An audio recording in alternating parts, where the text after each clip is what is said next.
ആഗ്രഹമുണ്ട്. ഞങ്ങളുടെ അപ്പനമ്മയും സമരമുഖത്തിരിക്കുന്ന ഈ സമയത്ത് വഖഫ് ഭേദഗതി ബില്ലിൽ ശ്രീ ഹൈബീഡിന്റെ നിലപാട് എന്താണെന്ന് അറിയാൻ ഞങ്ങൾക്ക് ആഗ്രഹമുണ്ട്. ഞങ്ങളുടെ ആരാധനാലയം നഷ്ടപ്പെടാൻ പോകുന്ന ഈ സാഹചര്യത്തിൽ പാർലമെന്റിൽ ശ്രീ ഹൈബീഡിന്റെ നിലപാട് എന്താണെന്ന് അറിയാൻ എനിക്കും ആഗ്രഹമുണ്ട്. ഞങ്ങൾക്ക് ആഗ്രഹമുണ്ട്. ഞങ്ങളുടെ അപ്പനും അമ്മയും സമരമുഖത്തിരിക്കുന്ന ഈ സമയത്ത് വഖഫ് ഭേദഗതി ബില്ലിൽ ശ്രീ ഹൈബീഡിന്റെ നിലപാട് എന്താണെന്ന് ഞങ്ങൾക്ക് അറിയുവാൻ ആഗ്രഹമുണ്ട്. പാർലമെന്റിൽ വഖഫ് ബില്ല് ഹൈബീഡിന്റെ ഈ നിലപാടെന്താണെന്ന് ഞങ്ങൾക്ക് അറിയാൻ ആഗ്രഹമുണ്ട്. ഞങ്ങൾക്കറിയാൻ ആഗ്രഹമുണ്ട്.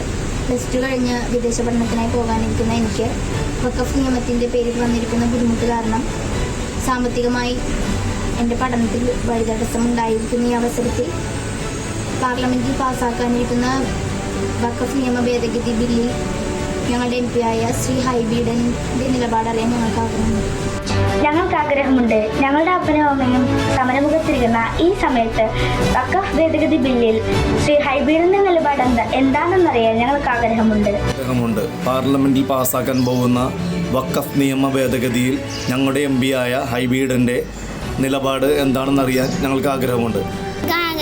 പാർലമെന്റിൽ ബില്ല് അവതരിപ്പിക്കുമ്പോൾ ഞങ്ങളുടെ MP ആയ ഹൈബീഡ് എന്ത് നിലപാടെടുക്കും? എൻ്റെ അപ്പനമ്മയും സമരമുഖത്തിരിക്കുന്ന ഈ സമയത്ത് വഖഫ് ഭേദഗതി ബില്ലിൽ ശ്രീ ഹൈബീഡിൻ്റെ നിലപാട് എന്താണെന്നറിയാൻ എനിക്കും ആഗ്രഹമുണ്ട്. ഞങ്ങൾക്കറിയാൻ ആഗ്രഹമുണ്ട്. ഞാൻ ജനിച്ചു വളർന്ന മണ്ണ് ഇന്നെനിക്ക് സ്വന്തമില്ല എന്ന് പറയുന്നു. ഈ വരുന്ന പാർലമെൻറ്റിൽ പാസ്സാക്കാൻ പോകുന്ന വഖഫ് നിയമ ഭേദഗതിയെക്കുറിച്ച് ഞങ്ങളുടെ MP ആയ ഹൈബീഡിൻ്റെ നിലപാട് എന്താണെന്നറിയാൻ എനിക്കും ആഗ്രഹമുണ്ട്.